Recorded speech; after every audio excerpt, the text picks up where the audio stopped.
Hey everybody and welcome back. Today we are talking to retired Supreme Court Judge Justice Chalameshwar. If you haven't seen the first video we did with him, then please go back and watch it. It's very enlightening. In today's video, we asked him some more questions which are always on aspirants' mind. So we asked him that what is it that an aspirant can do in the mains answer writing to distinguish their paper from others. If he were to check the papers, if he was checking the answer writing, he was checking the judgments written by aspirants, what would he look for? What are the most important qualities?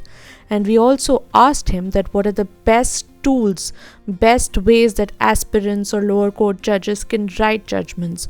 What are the tools that they can have to stay updated, to be well read, to write better judgments?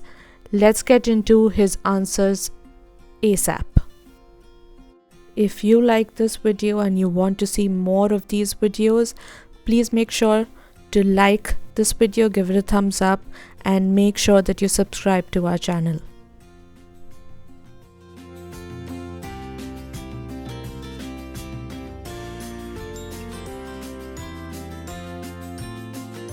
I have already mentioned it. Brevity is the most important thing. Brevity. And terseness. You must not only be brief, but you must also be able to communicate whatever ideas you want to communicate in that brief statement. It's a great exercise. It requires a great deal of hard work, long years of study and understanding of the legal position. Now, these are the qualities which are required. A judicial officer should always aim at in a judgment.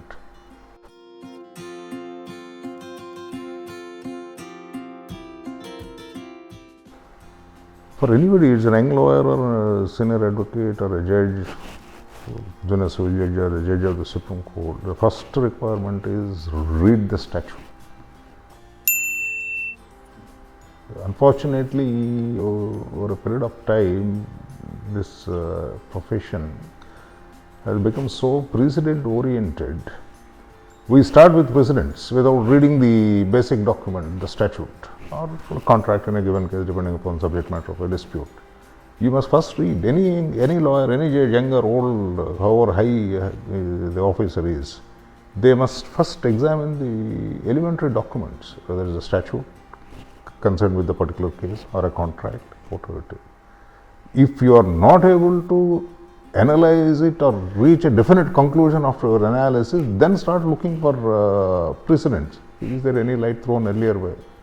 If you start right away with the precedent, you will simply get mixed up somewhere, and then it leads to a lot of prolixity, and it can lead to a lot of undesirable results.